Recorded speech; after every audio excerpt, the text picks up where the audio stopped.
one of those things which are hard to describe, but if you've worked with children before, you'll understand that the reward is something very different.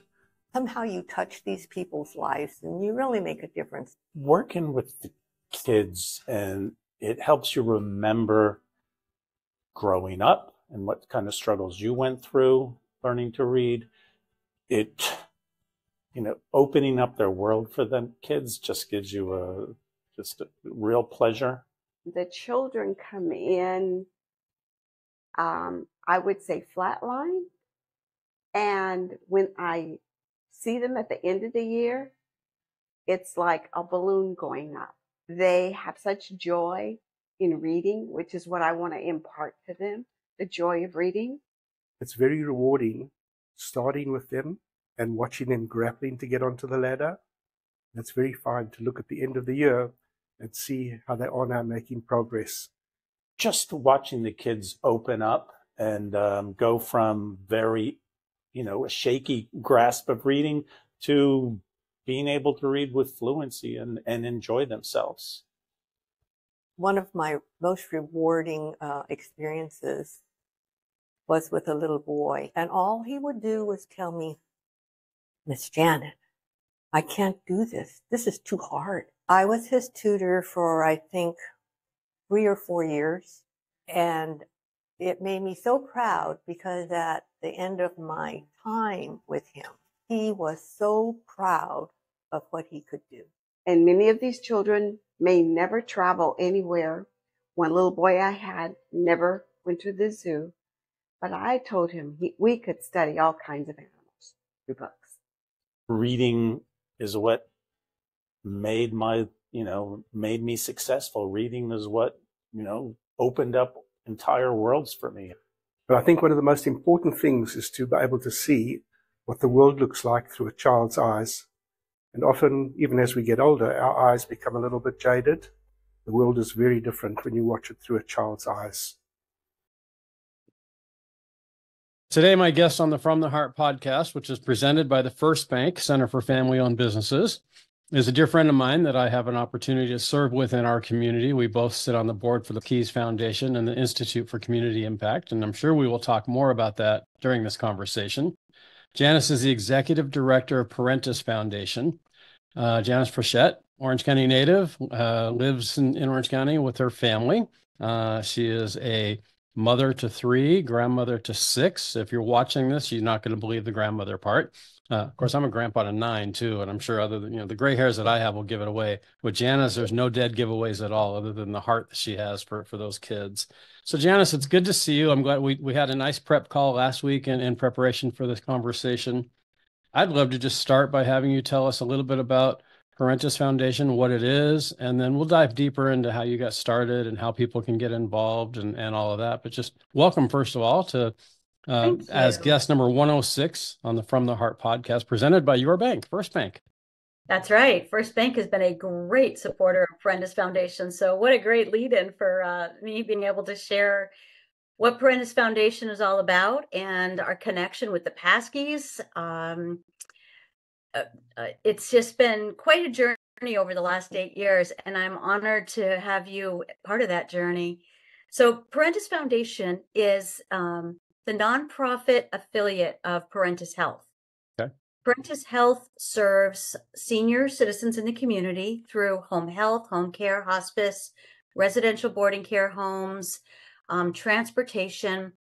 And you would think it's quite an interesting connection to have Parentis Health, which is a senior healthcare agency, connected to a nonprofit that supports youth literacy. Right. But it's actually a perfect connection because the founders of Parentis Foundation also own Parentis Health, and they wanted to introduce a nonprofit volunteer opportunity for senior citizens. So we realized, Tarek Anabli and I were both sitting on the board of directors for a Boys and Girls Club, and we realized that the children that we were serving in the Boys and Girls Club needed senior mentors, needed that grandparent figure in their life.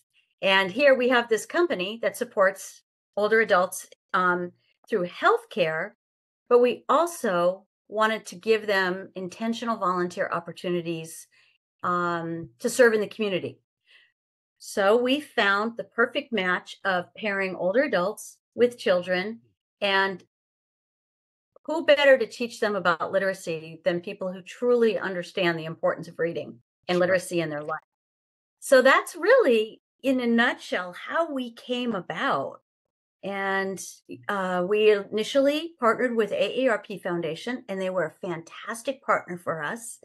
And recently, we became so strong in the community and serving our partners here in Orange County that we transformed and opened the next chapter of our book to empowering readers of Orange County.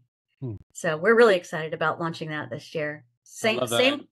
So when I hear you talking, I'll do this oftentimes with the guests, and in the first 5 minutes as the introduction goes and we start the conversation, it's not that I necessarily have the title of the podcast in mind, and that does often happen, but words come up for me to describe the person I'm talking to. When I sat with Charles Antis 5 years ago, when I interviewed him, the word that came up to me was protector. You know, his company, Antis Roofing, is about protecting people from leaks, and as a father and as in his role in the community, the words that come up for me just in this initial introduction, which is ironic because in the Parentis Foundation, we have the logo of the bridge and we have the, bridging the gap, is building that bridge. You're building that bridge between the senior citizens and the kids.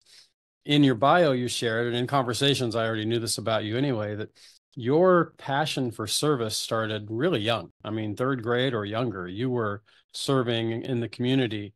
Talk about how that started. How does someone, a lot of us don't, I always had a desire to serve, and I had opportunities to serve in various parts of my life, but it wasn't really until within the last 5 years that I started, and I'm 60. I mean, it wasn't 3rd grade for me, where I really started looking at areas in the community where I could serve and kind of what broke my heart and where did I want to make a difference.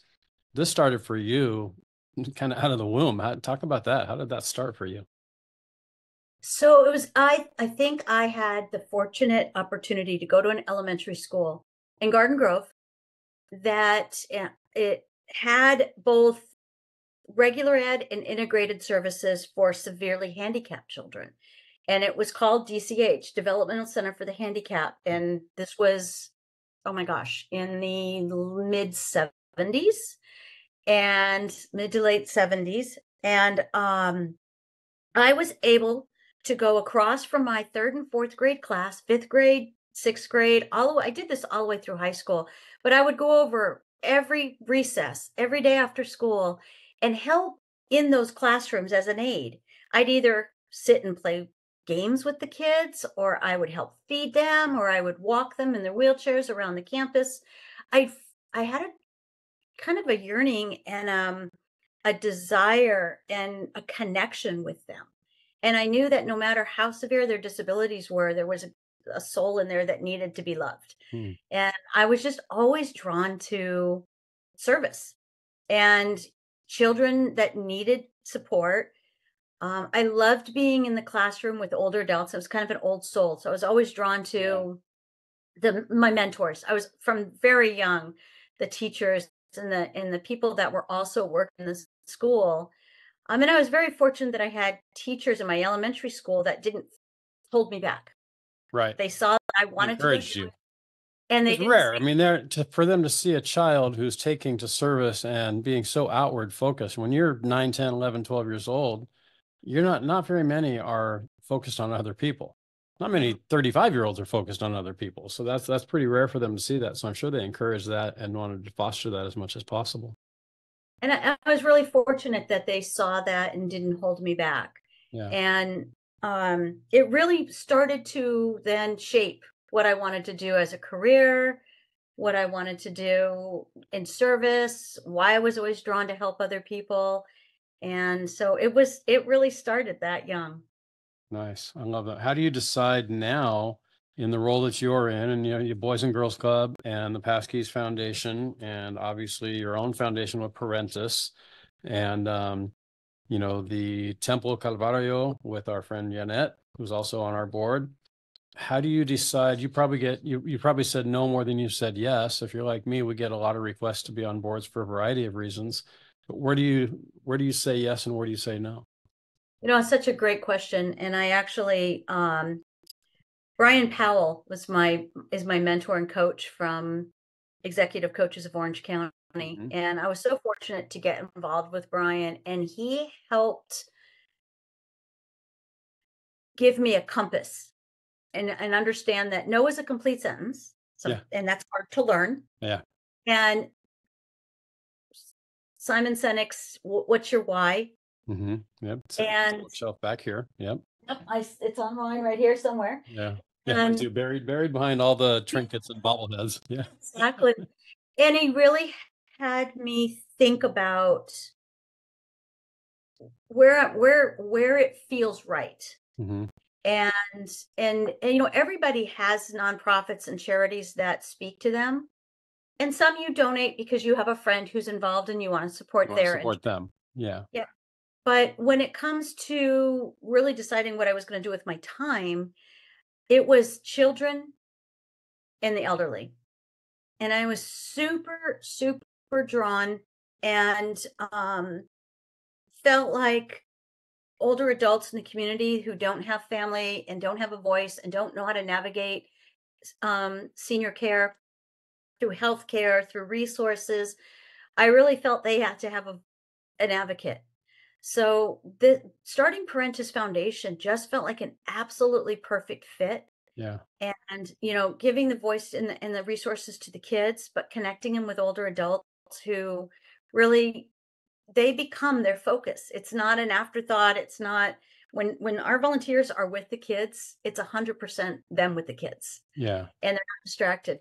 So my volunteerism really focuses on that. And how can I support those two passions?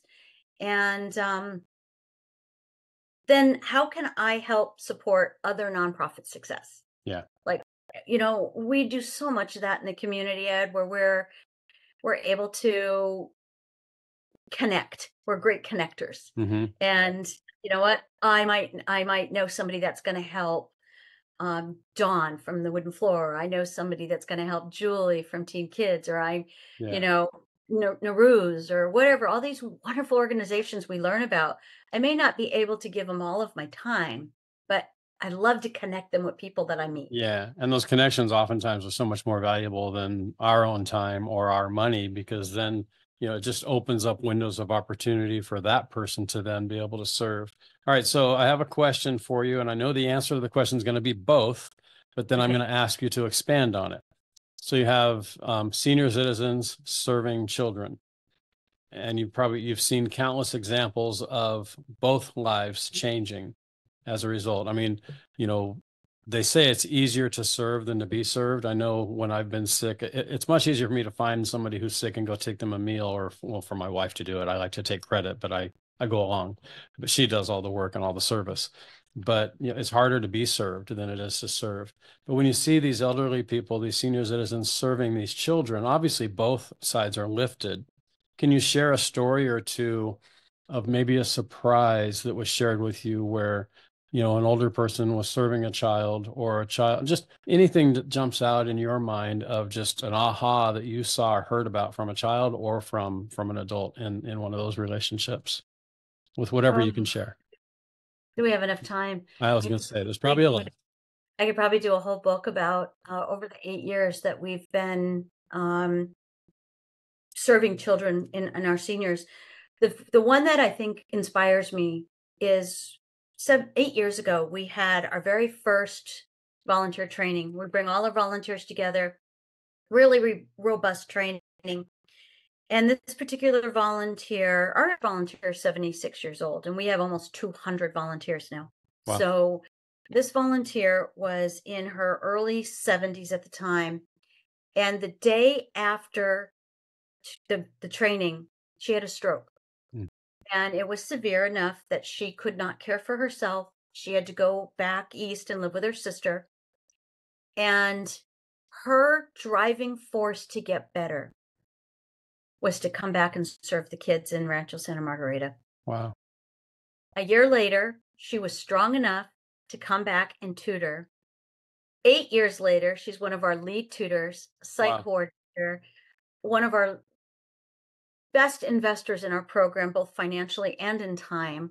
Like, this program is so entrenched in her heart and her soul because she knows what she's doing for the kids. She was an immigrant. She was she was raised in Taiwan and really understood the connection. Recently, I've had some of our volunteers lose their spouses, which it's just such a sad experience. Yeah. But what I've realized is we're a family, and our core volunteers and the kids and our program partners through the Boys and Girls Clubs from the schools literally embrace these individuals. There's a couple ladies that have lost their husbands in the last 6 months, and they've chosen to come back and do more with us because they know that the community, the kids they're just great for your soul. Well, they have time, and they also need, it might in their mind start as a distraction. And I don't mean that word to sound the way it sounds, but it gives them something to focus on other than their grief. Yeah. And they'll say that, you know, that's the minute they either log on the computer or they go see the kids in person, it gives them that sense of purpose that was even more important now, because they can stay, they know that it's a safe place for them to go and just give everything they have back to the kids. Yeah, I love that. During COVID, you and I have something in common in that we both started a weekly Zoom call. Mine fizzled out after 18 months when everybody went back to work and was driving to work again and in with people. Yours has gotten stronger. Talk about this call that you do on a Wednesday every week, as you've shared with me, the impetus behind that, how it started, how it's grown, and what the impact of that has been. And can anybody join in? And if so, how so? Yes. So 2020, March 13th, 2020, we all know the day. We know where we were. We know where we were. Yep.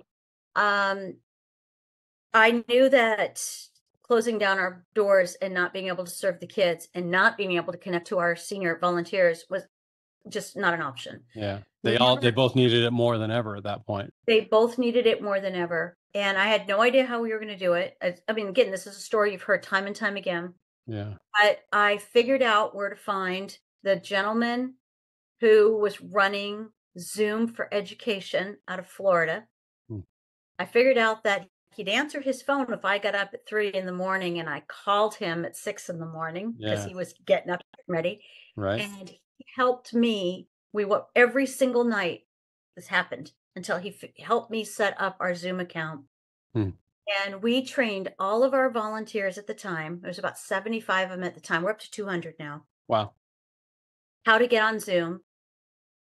I learned a lot of lessons. I learned that they all can't be a co-host on mine because when they log on, everybody get kicked off. Right. So, get back up, start again the next day. Trial and after a few years. Absolutely. I ended up giving every single volunteer their own user license, and online tutoring began. We delivered every book kit to every student and every tutor to their front doors. And then what happened was, it was such a great connection. We created our Lifelong Learner series, and we meet with the tutors every Wednesday morning, 9 to 10. And we have anywhere from 50 to 80 volunteers come on. And every single week is a different topic.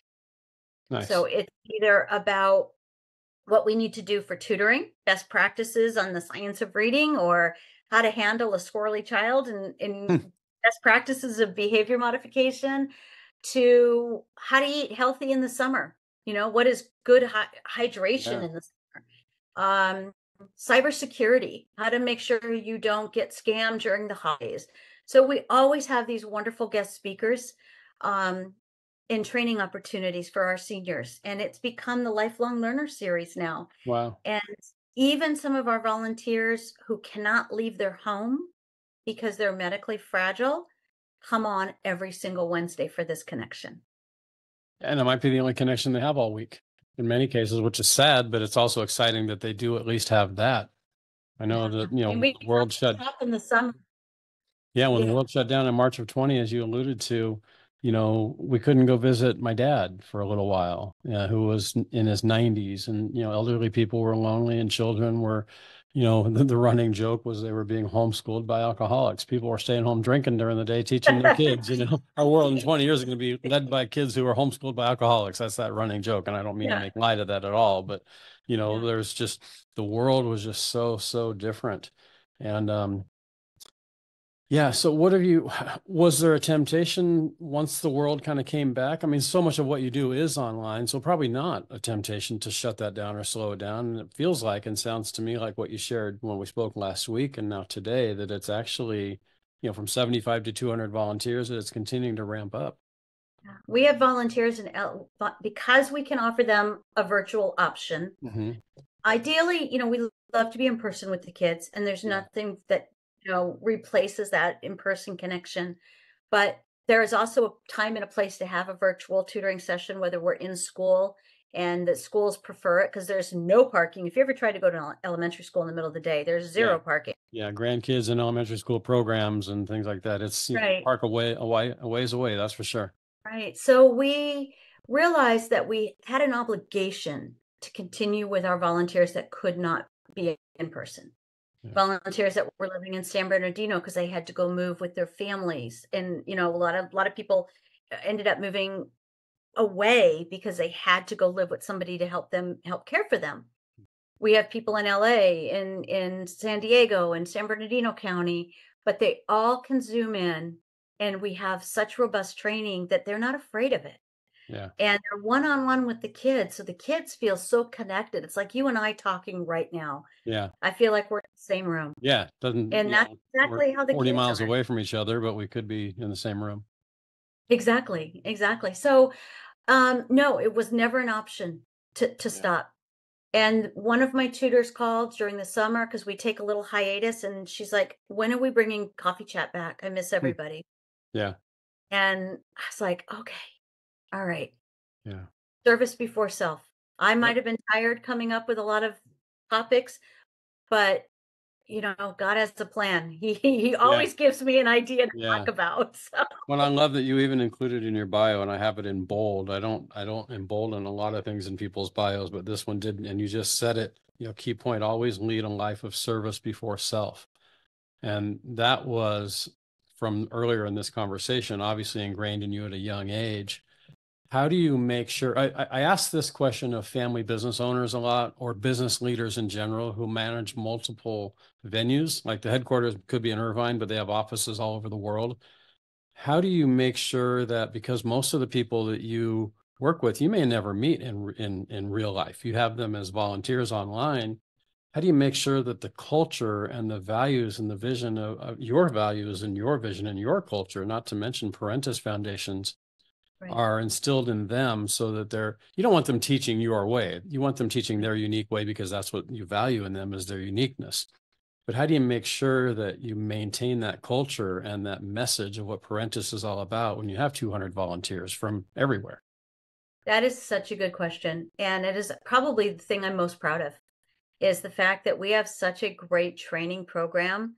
And my team of 4, that's all we have that runs this whole organization, is so committed to making sure we have systems in place to connect with our volunteers through daily session logs that give them an opportunity to put their notes in. And we have ways of flagging notes to make sure that we've read them, to our 20 hours of training that the volunteers have to have from pre-service all the way through end of year. Our coffee chat connections, our one-on-one conferences that we have with them. We have all these things set up to make sure they never, ever feel alone. And the one thing I'll tell a tutor, and I'm pretty direct about it, if I let you do it your way, imagine 200 ways. Exactly. Yeah. And trust us when we know. You got it going everywhere with no consistency. Exactly. And you said it really well a minute ago. You want them to have their own individual personality that goes to the kids, and they all do. They're all very different, including our kiddos. Yeah. But they appreciate the fidelity of our program.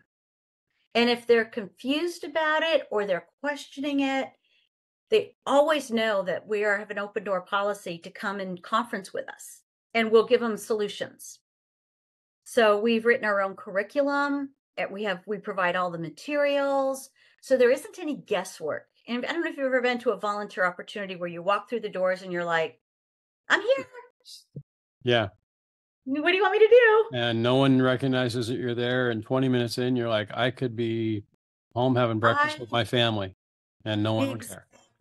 And with our volunteers, there's never that moment where they don't know what they need to do. It's very organized and very systematic. And our partners appreciate it. Our Boys and Girls Club partners, our school partners appreciate the fact that somebody once said this was a blue apron of literacy. You know, the blue apron boxes that the food comes to the kitchen. Right, the food comes to the doorstep, sure. Yeah. Yeah. So we are the blue apron of literacy, where everything is there. And all the tutor has to do is follow the roadmap, follow the little card. Yeah. And that must have been incredibly powerful. You and I talked last week when we set up this call that places like Teacher Creative Materials in Huntington Beach and the Tiger Woods Foundation and so many others who focus on education were giving away their resources during COVID because, you know, you went from like a handful of people in the country and the world homeschooling to everybody homeschooling. Parents who, you know, couldn't wait to drop their kids off at school, not to get rid of them. In some cases, yes, but most cases just because they needed to go to work or they needed to have their day to do whatever. And now suddenly they are responsible for their job, for their home, and now the education of their children. So you have these resources that people were probably chomping at the bit to get, you know, access to you and your organization, the education. How did the kids then? I'm curious how the seniors find you and the kids, but even more so, how did the kids and their families find you? So the kids finding us came through our partnerships with the Boys and Girls Clubs. Okay. It started 8 years ago with the Boys and Girls Club of Capistrano Valley because we were on their board. And I said, we've got this great program. Can we pilot it here? Give us the children that you work with every day at Power Hour, which is a homework hour, that you see struggling. And we will assess them, and we use what's called Dibble's reading assessment, and that's what the schools use. It's well known, well respected. Okay. We would assess their reading levels, and then we'd know exactly where they needed to be for their oral reading fluency and their accuracy. Yeah. We don't step on the toes of teachers. They teach the kids to read. We help them become more proficient. And that's a big difference. Got it. So that when kids come to us, I basically will say, you don't need to read this whole book today. We're just going to play some games on just a couple pages. Cool. And they're like, okay. And I don't have homework and I don't need to take the book home. No, you're going to practice every day with me as your tutor for the whole school year. And it becomes a reading club to them. I love it. So when the schools started to call me and say, how can we get this program in our school? Yeah. I was able to show them that we are expanded learning support, not the teacher. We're not replacing the teacher or the parent in that case either. We're supplementing. We're supplementing. And more importantly, when we're supplementing, we're providing mentors. Yeah.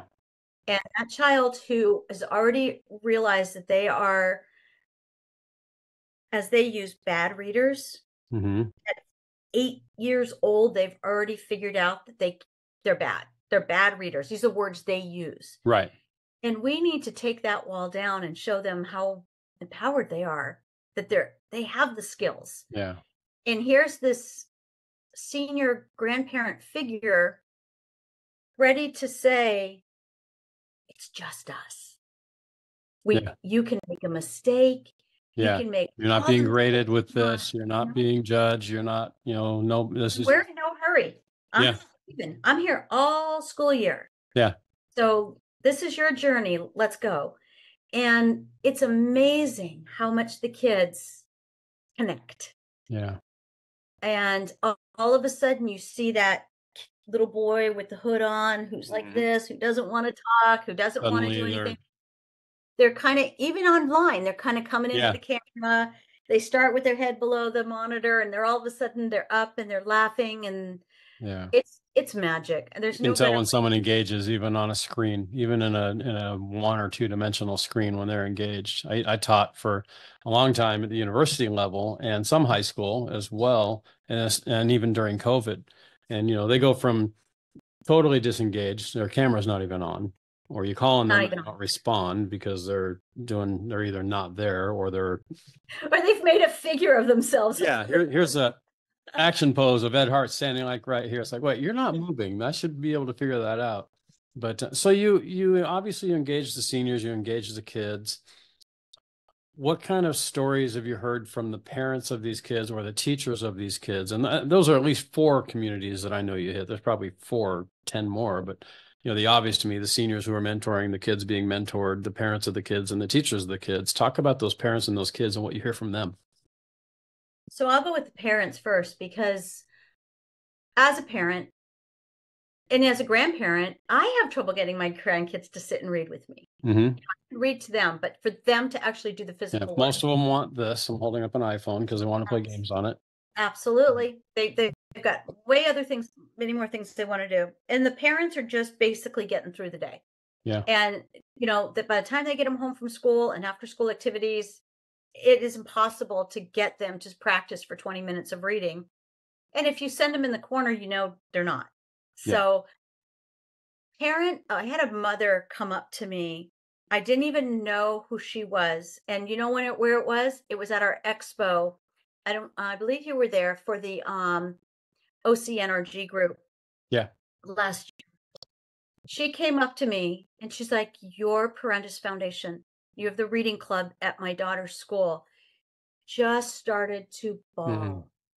And I'm not kidding you. I'm standing there going, I hope that's a good cry. Right. Yeah. I'm not going to get punched here in a minute, am I? Right. And, yeah. And she said, my daughter used to not want to leave the house to go to school because not being able to read means you can't participate in class. And everybody knows who the readers are and who those aren't because they're not getting called on to read. Exactly. And or they are getting called on to read. Or they're getting called on and stumbling. Sure. And the only way to get out of it is a behavioral.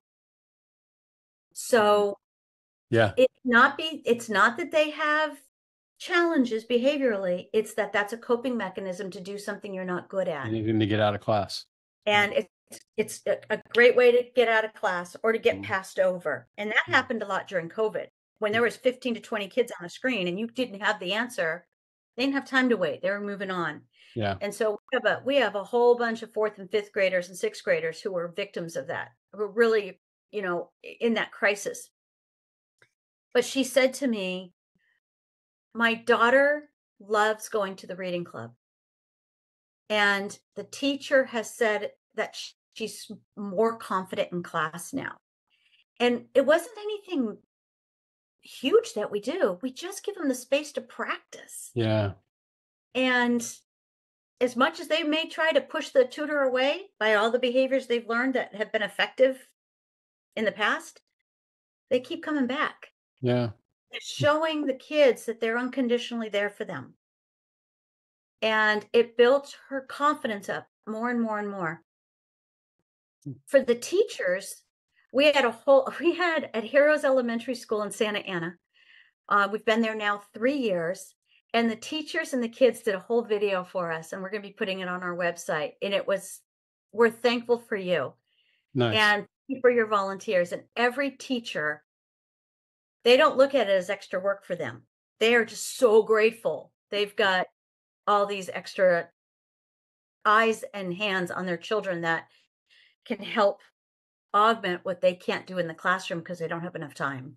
Nice. If you have any videos or anything like that you'd like to share, we could insert it like right here in this conversation and air it as a quote unquote commercial or a promotion for Parentis as well. I'd be happy to do that. When I was a teenager, different topic, but you got me thinking about this.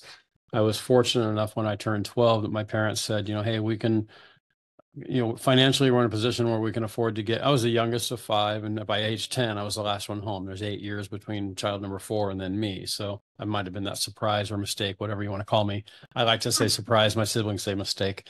But, by age 12, they were at a point in their careers where they could afford nicer things and lessons and things like that. So they said, do you want piano? Do you want tennis, baseball, golf? I said, oh, golf. That sounds kind of cool. My dad played golf. I knew my parents played a little bit. Golf sort of intrigued me. So I started taking lessons, but I didn't want to do the work. I would go and show up for the golf lesson on Saturday afternoon, and then Saturday afternoon and Wednesday night. But I just wasn't willing to do the work. And finally, my dad just said, look, if we're going to continue to invest in this, I just need you to hit 10 shots sometime between your Saturday lesson and your Wednesday lesson, and 10 more shots sometime between your Wednesday lesson and your Saturday lesson, just to show that you care. Just 10. Just get out to the driving range, go hit into it. He even put a net in our backyard, and I could just hit the balls into the net. Well, 10 shots became 20, became 30, became an hour of practice, became, what kind of fitness things can I do to make myself, and, just, he understood that just that little bit. So I think of that a lot with the kids that you work with. Look, just log on. And now that you've logged on, just read a page. Just do something. I'm sure that the mentors that you work with and the work with the kids are probably just giving them, look, just do one little thing. And that one little thing becomes 2. And now you got kids reading books and going off to college and becoming doctors probably at some point as a result of these relationships, because they started with that one little bit of work. We created a program called the Alumni Reading Club about our 5th year in, because we started with these kiddos at 2nd grade, 3rd grade, 4th grade. By the time they hit 5th grade, they'd run out of our curriculum, and they were reading close to or at grade level at this point, but they didn't want to leave us. So, and the tutors don't want to let them go. So if they've created that bond with the kids, they really look forward to the next year. So we created an alumni reading club where they get together and read chapter books. And there's these great chapter books called Choose Your Own Adventure. And so you might read 15 pages, and you either go to page 14 or you go to page 44, and the story changes. It's like the 3 optional endings to the movie Clue. You don't know which one you're going to see, right? Exactly. So we didn't know that's where we were headed when we started the program. And I think that's what's so exciting about our evolution from where we started 8 years ago to where we are now. And being able to become empowering readers of Orange County is so much more than what it was when we started. Yeah. And that is a direct relation to listening to what the community needs. And we were a K through 3 program because of, or just because this is where it was heading. Kids were behind before COVID. So COVID isn't the answer to all problems. Yeah, it definitely sped things up. It slowed things down dramatically or sped things up dramatically, depending on. Correct. And we learned a lot of good things from it. Sure. Efficiencies, how to run a program. We don't have a brick and mortar office. We all work from our homes. Yeah. I meet with my team every single day. I probably see them more online because we keep an open Zoom meeting going on. Yeah. So we're working, and I can say, Eliza, what do you, I need a question. And she, we learned efficiencies that were outside the box. And that's exactly what we've done with empowering readers through our programs, is we listened to what our tutors were saying. Yeah. And they're with the kids all day long. We created One Kind Word. Our One Kind Word initiative are all children's books that during the read aloud portion of our tutoring that inspire empathy and kindness and respect and how to navigate challenging situations and how to handle a bully on the playground and through literature. So we're getting the kids to read and learn, but start to learn life lessons. Yeah. And so our One Kind Word series is run by a board of our advisories from our volunteer corps. And it's overseen by our literacy consultant.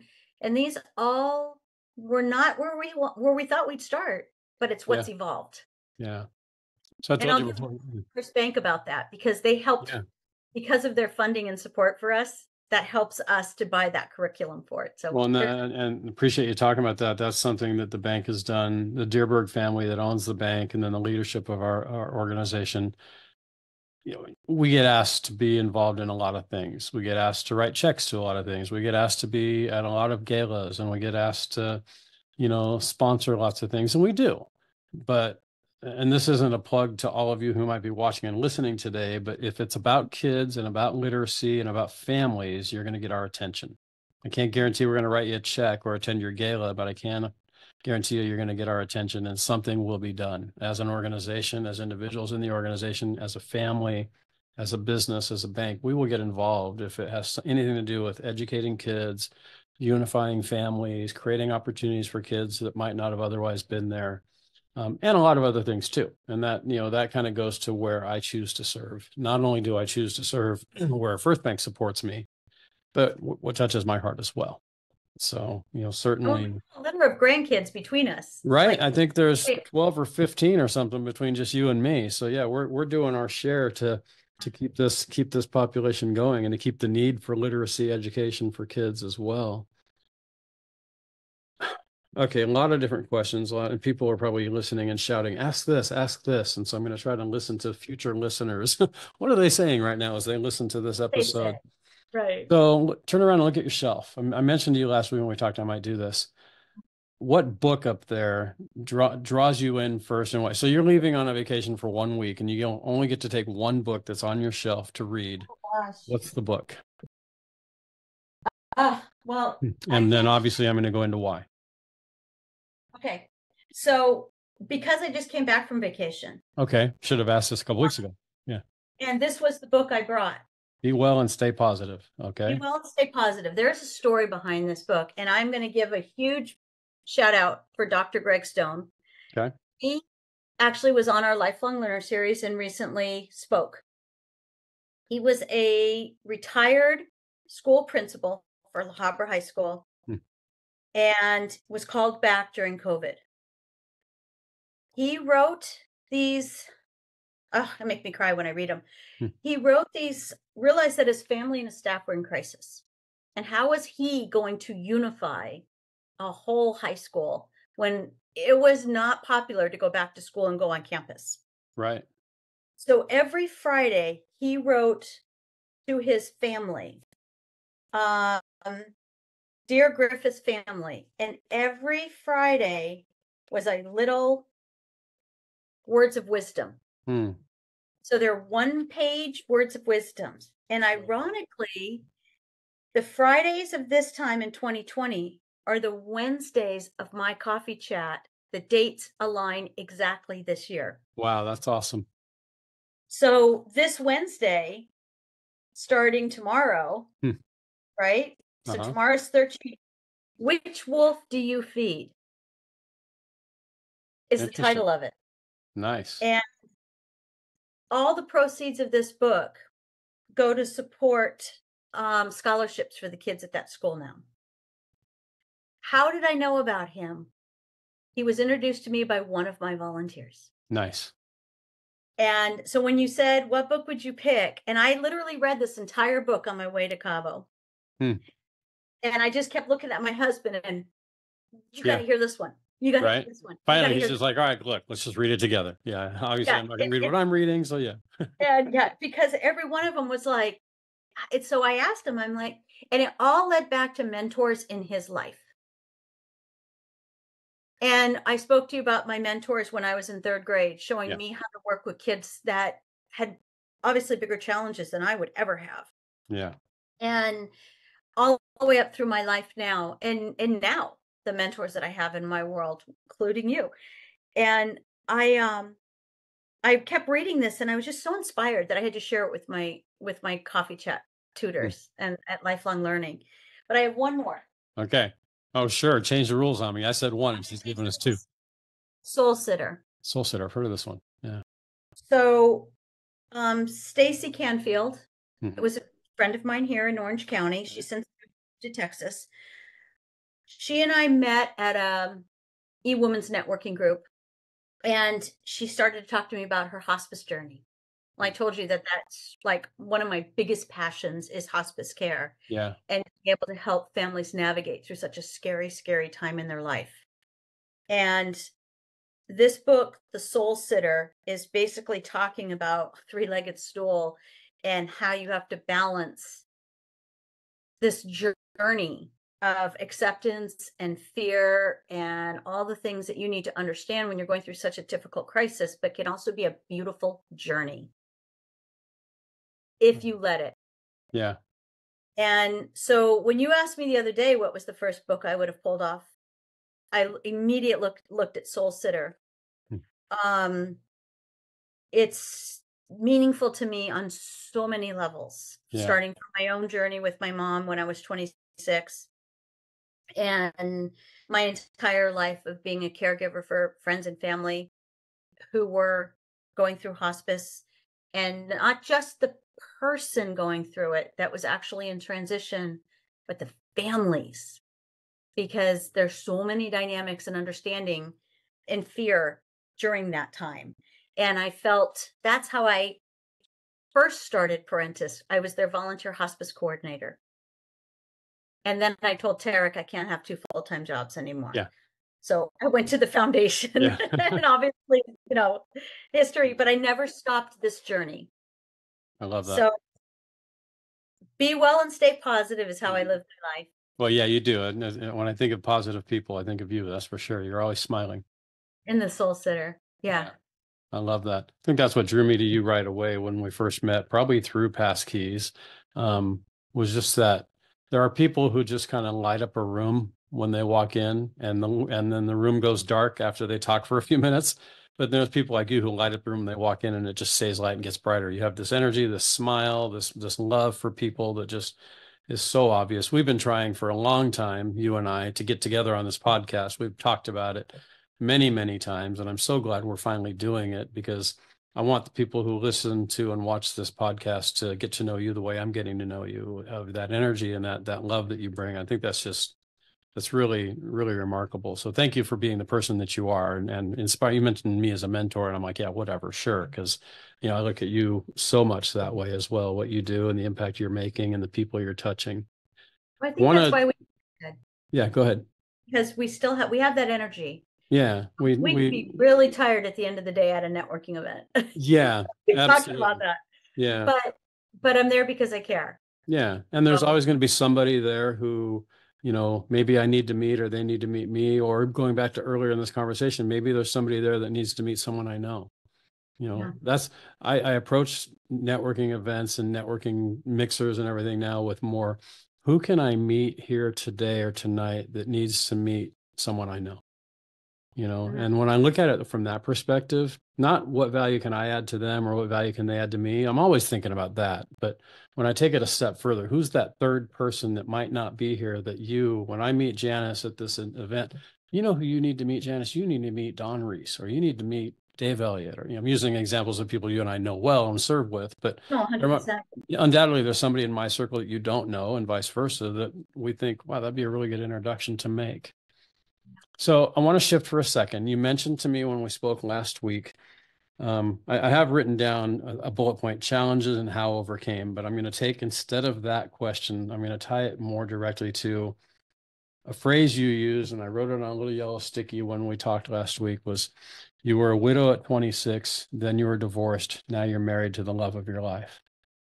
Go anywhere you want to go in those 3 areas, and how has being married to the love of your life, or being divorced prior to that, or being widowed prior to that, shaped you into who you are today? And you can address any of those, all of those, any order, however you like.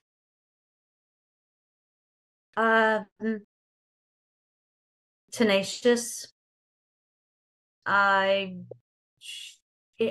kind of lived my life where you can have a pity party for a minute. Mm-hmm. And that's basically what you get, is a minute, and you've got to figure out,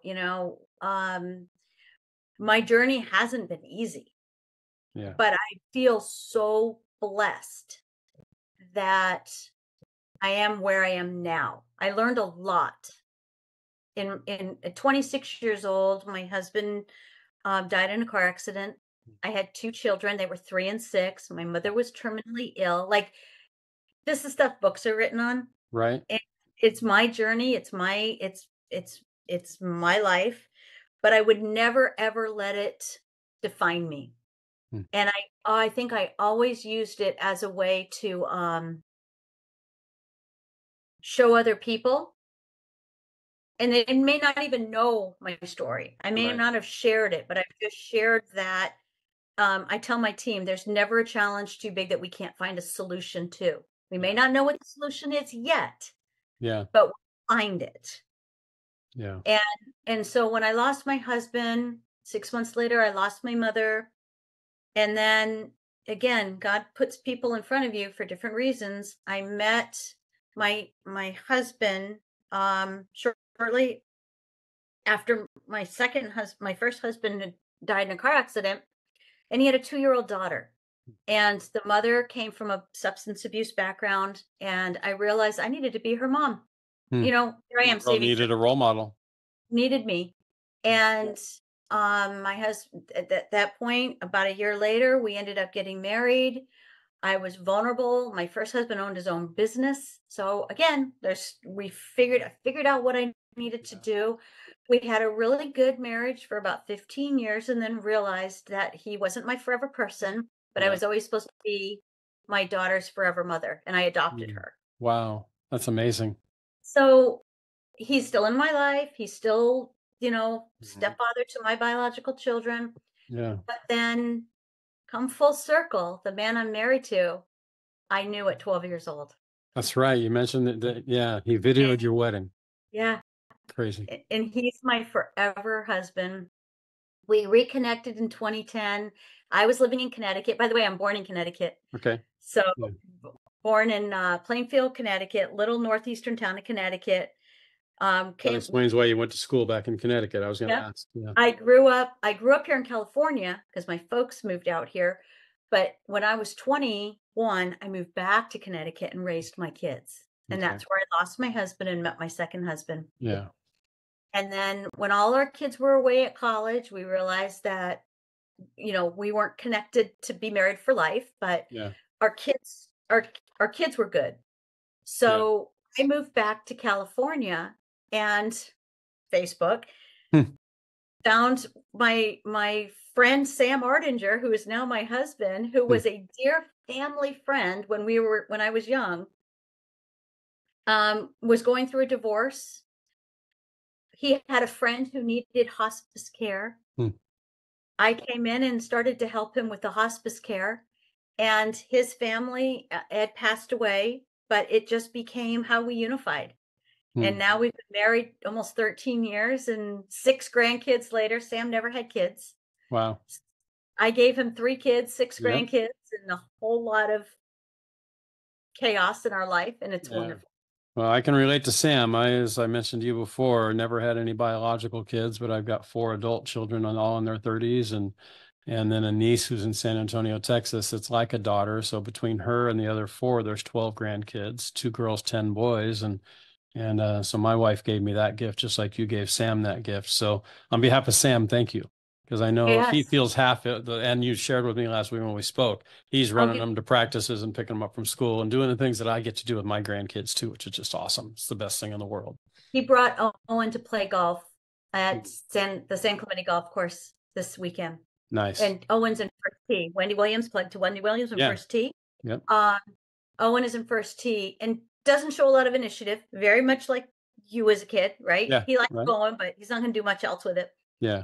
He told Sam after 9 holes of golf and got to drive the cart, it was better than playing video games. Nice. Wow, that's huge. So Sam came home levitating. He was so proud of his grandson and that experience. And one more, he dresses up as Cat in the Hat every year and Dr. Seuss birthday bash, literacy, and delivers books to the kids. That's so awesome. That is so awesome. Who inspires you now? When you look at leaders, we serve with a lot of great people, leaders that maybe are famous. You think back about your mom who passed, years ago. Are there leaders, famous or otherwise, that you think of as just kind of that one or two? I mean, I think of my dad who passed at 94, 3+ years ago. I think of my golf instructor, my baseball coach, Coach Martin, who was my high school baseball coach. I only played for him for 1 year, my senior year. but he was like a second dad to me the rest of my life. And I, attended his funeral and stayed close to him for the 40 years after I played for him. Are there people like that, or is there anybody that jumps out at you as kind of that, you're around them now, or you think about them in the past that really just still inspire you? Well, I'll just obviously lead with my mom. I didn't have her long enough, but every single person she crossed paths with, she was that executive secretary that ran the entire office. And that's what they called her at the time. She was the executive secretary. Yeah. And when she passed, the things that I realized that she taught me is the core of who I am. Now she always was in awe of my service because she wasn't raised that way, but my work ethic and my fastidiousness to being everything has to be in alignment was my mother. And sort of my New England background where you just get it done. Yeah. Get it done. There's no warm fuzziness to it. Just get it done. Yeah. But now, the first person who jumps into my mind, because this man is he's everywhere and he's wonderful. And there's not a person who doesn't admire him, is David Elliott. I knew you were going to say Dave as you were starting to tee it up. Yeah. And he was introduced to me by a dear friend. She was on my board. She's since moved away, Yolanda Banowski. And she was just a wiry spitfire person. And she connected me to Dave. And he's just as good and genuine as they get. Yeah. And he's taught me a lot about making connections, making meaningful connections. Mm-hmm. Yeah. And then I'll tell Dawn every time I see her, she is who I aspire to be. Yeah. Because she runs a nonprofit business like a business. Mm-hmm. Yeah. And she has a lot of, for-profit experience and that leadership experience that she has brought over to the wooden floor. But it's warm and it's genuine. Yeah. So I feel like in our business world, that's so much of who she is and who I want to be. And I don't know that I look at any famous person in particular that because I'm so much in right. Don't have time for that. So busy with just people in our lives. Yeah. I really don't. But I just love the community we've formed. I just enjoy being around the people we're with and want to be a sponge for everything. And, we've talked about this a lot, that's why I said you're one of my mentors, is because you have that ability to be present in the room wherever you are. Well, and I appreciate that. And that's a skill that's taken a lot of time. And my wife would probably laugh if she heard you say that.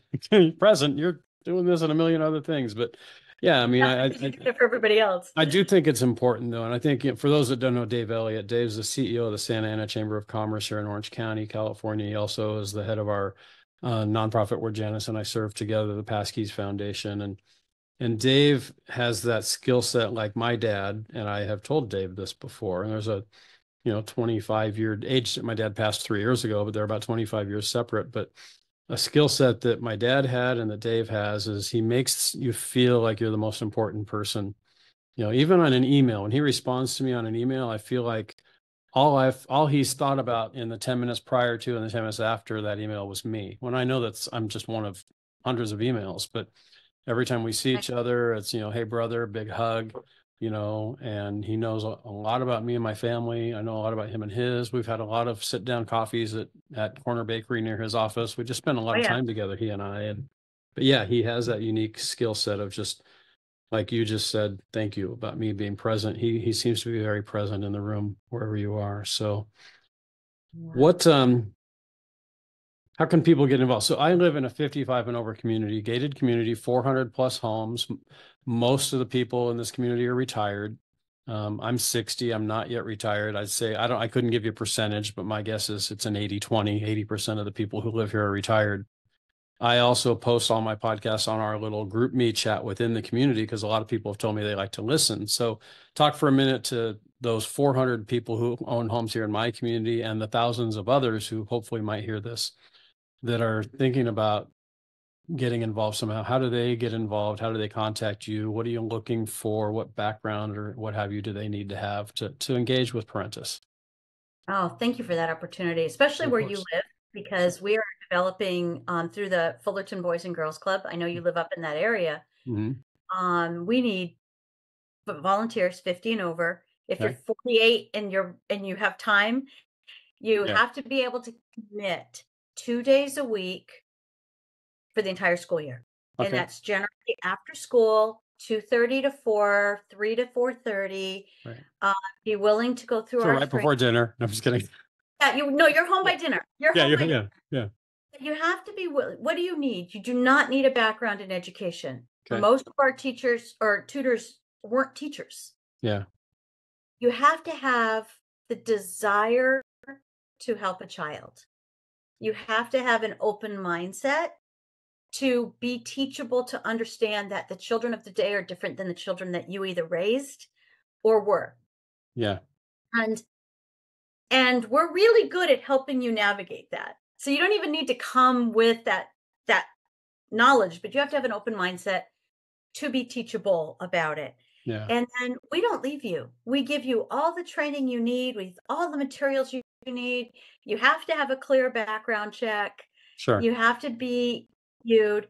But parentisfoundation.org has a volunteer tab. You go on there, you type in your name, and we contact you. And two of the areas we need the most volunteers right now are in the Huntington Beach area, because we just launched three new sites there, and up in Fullerton, Orange area, Brea, Yorba Linda, that area. We're in 14 different sites around Orange County, and most of those I'm talking about are in person. Yeah. Do you reach beyond Orange County? I keep saying, my board asks me that question all the time. Our volunteer reaches beyond Orange County. The kids are in OC. Barely scratched the surface of kids in Orange County. Yeah. I won't grow unless we can maintain the fidelity of the program. Yeah. You asked me when we started, how do you manage 200 volunteers if they're all going to go off and do their own thing? Yeah. Imagine 400. It's going to take twice, right? Yeah. It's like people who are in the fight against cancer. When will you stop fighting? When no one has cancer. And we've barely scratched the surface in Orange County. So it needs to be everywhere. Yeah. But we're here. We're just doing what we can in our little space. Well, we'll put that link, parentisfoundation.org, in the show notes. We'll put it on everything. We whether we blast it on social media or wherever we put it, and we'll include that. Along those notes, how do people reach you if they want to get more involved and ask you specifically questions or dive deeper into something that we may have missed today, or that question I alluded to earlier where they're shouting, ask this, and I didn't, and they want to ask you, how do they reach you? They can reach me at janice.frechette@parentisfoundation.org. Okay, Frechette is Frechette. Like my wife's maiden name, Fredette. Just drop the CH and drop the D on hers and put a CH in there for you. Add the CH. Don't forget the dot in the middle. Janice, there you go. Is that French? It sounds French, just like French. Yeah. I'm French Canadian. My wife as well comes from her relatives are New England area as well, more Rhode Island than Connecticut, but then up into Canada from there. So. Well, that's exactly. We couldn't have been any closer to Rhode Island than where I was born and grew up, or raised my kids. So we were right on the border. Awesome. So last couple of questions, and unless there's something that we didn't hit that you want to make sure we do, but the last couple of questions I have, I always end with one question. But before I go there, what big goals do you have for Parentis Foundation, or big goals for you over the next 1, 3, 5, and beyond years? Sound like I'm ready for my board meeting. There you go, right? Speaking on behalf of a guy who sits on 4 boards. Right, exactly. I think we just hit probably one of the most significant was rebranding and relaunching under Empowering Readers of Orange County. And my vision is to combat poverty for children in the future. And that is really the mission of our organization, is to give kids the tools to feel confident, to graduate high school, and to find meaningful future careers that help them to raise a family and live a life however they see it. Yeah. And one small step at a time, We went from 3 tiny sites to 14 in a matter of, we're just starting our 8th year. So I Amazing what envision, you've done in 8 years. it really is. I envision having this program in every Boys and Girls Club in Orange County. Awesome. Well, you know a lot of the Boys and Girls Club leaders, so you know how to do it. And then any Title I school that sees us as an add value to supporting them, or after school programs, YMCAs, but I can't grow to them. The need is there. I can't grow to them until I find funding sources and funding partners that see us as a long-term solution to a challenge that even school systems can't wrap their hands around. Yeah. So Well, we know these schools I need see, help with like Parentis Foundation, with Team Kids, with so many other nonprofits that are out there that are doing things. together we're doing all our little piece. Yeah. Yeah. So, And that's, yeah. So I'm hoping that I can partner with colleges, School of yeah, Gerontology, School sure. of Education, and hoping now that we have proof, empirical data that our program works. Yeah. We're not just a feel good. Yeah. We have a After hunch and this is school. what we're doing, and there's no data to back it up. You've got the empirical data to back it up. Yeah. So that's my long range goal. Awesome. Well, hopefully if anybody's listening to this and wants to get involved, you know, reaching out to Janice, reach out to me, however you want to get to Janice, to get to Parentis Foundation, we will point you there. There's a need for, you know, if we're not doing something to impact a child's life, then we're probably doing the wrong thing, because that's our future, that's our present. And this isn't just a guy talking with 12 grandkids or a woman talking with 6. This is all of us. I mean, our future is in the hands of these kids that are currently choosing between video games and reading a book, between paying attention in class and acting up so they can get out of class. And if we can do anything to help these kids, you know, make those right choices, then the future is going to be pretty bright. So appreciate people like you, Janice, who are doing so many amazing things, all to in the name of creating a better future for all of us. I mean, that's really, you know, you're not just doing this because you love it and it's a hunch. You're doing it because it's backed up and it's a proven model. So we just spent an hour with you answering this question, but this is the opportunity I have for anybody that doesn't want to listen to a whole hour of a podcast to get to know my guest in one question. And that question simply is, Janice Frechette, what's in your heart? Service. Being positive, giving back, and being present for people that need us. That's in my heart. Whether it's kids, whether it's senior citizens, whatever it is. And that's how I lead.